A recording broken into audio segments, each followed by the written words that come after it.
innahu min Sulaiman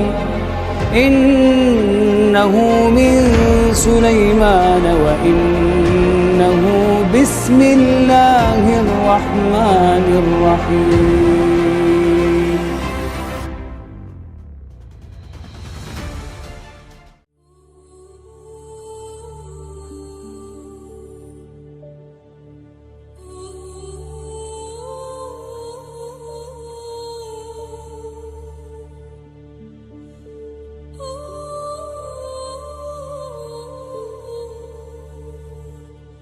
Bismillahirrahmanirrahim. Assalamualaikum warahmatullahi wabarakatuh.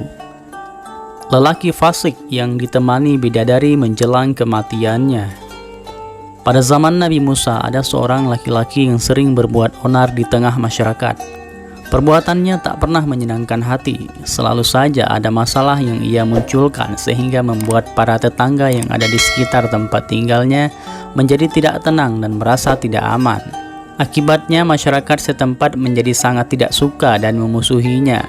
Kendati demikian mereka tidak bisa berbuat banyak untuk menasehatinya, sebab perkataan mereka bagai angin lalu bagi lelaki tersebut. Bahkan Nabi Musa sendiri tak bisa menyadarkan lelaki itu. Sampai suatu ketika turunlah firman Allah kepada Nabi Musa yang artinya, "Wahai Musa, usirlah lelaki fasik itu dari kampungnya agar masyarakat di sekitarnya tak memperoleh siksa neraka akibat perbuatan fasik lelaki itu."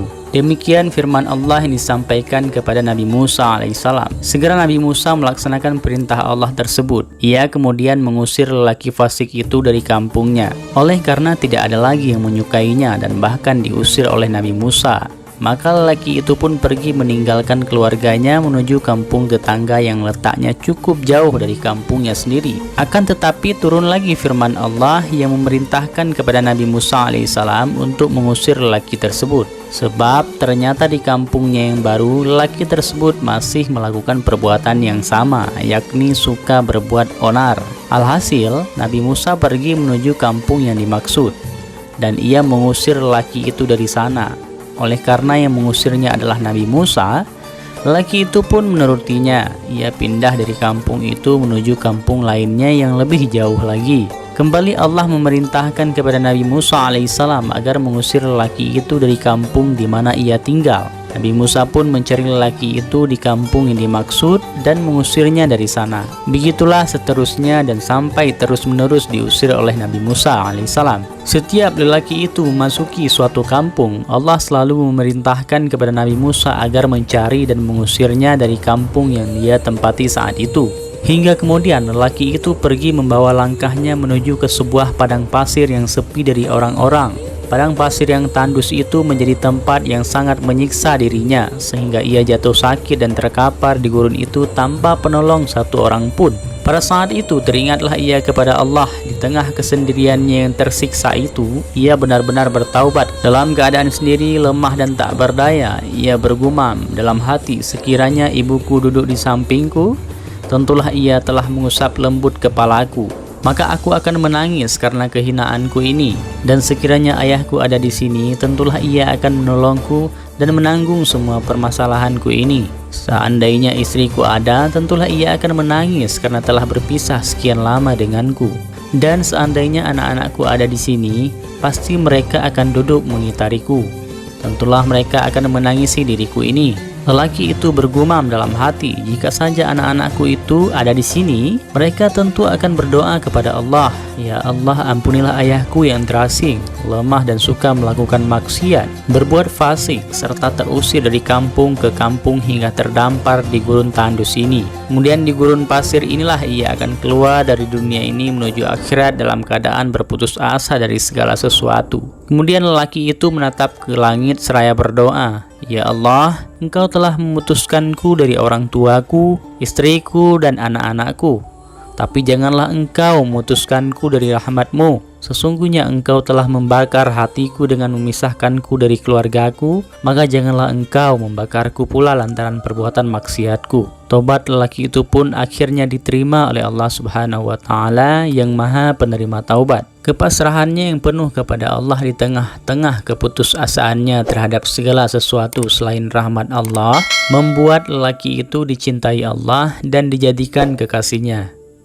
Tatkala menjelang ajalnya tiba, Allah kemudian berfirman kepada malaikatnya, "Wahai para malaikatku, lelaki yang wafat di padang pasir yang tandus itu adalah orang yang terbuang dan terusir. Ia telah terpisah dari ayah, ibu, istri, dan anak-anaknya.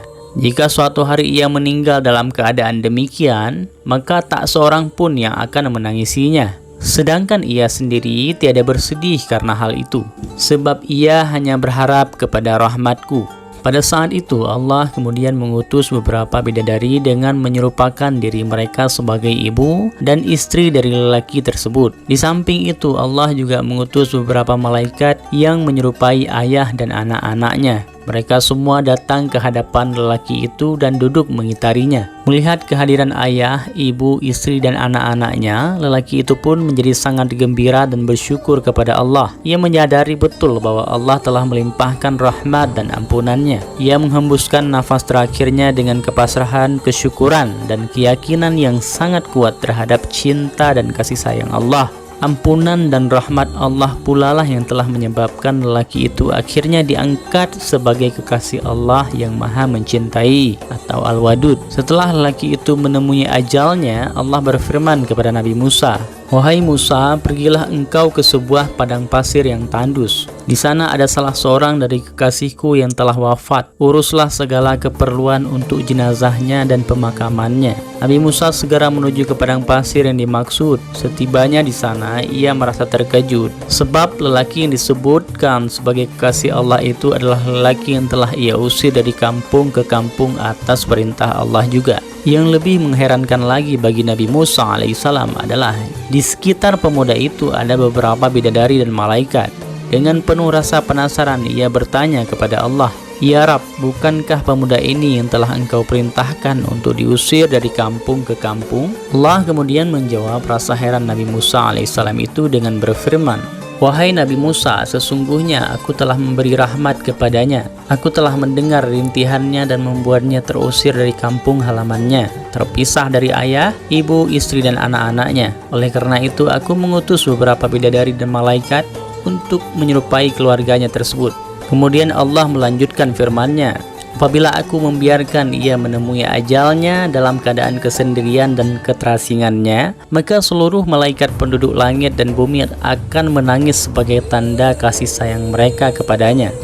Sedangkan aku adalah zat yang maha kasih sayang." Setelah mengetahui derajat lelaki itu di sisi Allah, Nabi Musa segera memandikan, mengkafani, menyalatkan, dan menguburkan jenazahnya dengan dibantu oleh para malaikat. Kemudian para malaikat menyebar dan mengitari kuburannya seraya mendoakannya hingga hari kiamat tiba. Demikianlah salah satu bukti kasih sayang Allah kepada hambanya yang mau berpasrah diri hanya kepadanya. Sesungguhnya Allah itu maha lemah lembut kepada hamba-hambanya. Quran Surat Al-Syu'ara ayat 19. Semoga ada manfaatnya. Wallahu a'lam bishawab. Wassalamualaikum warahmatullahi wabarakatuh.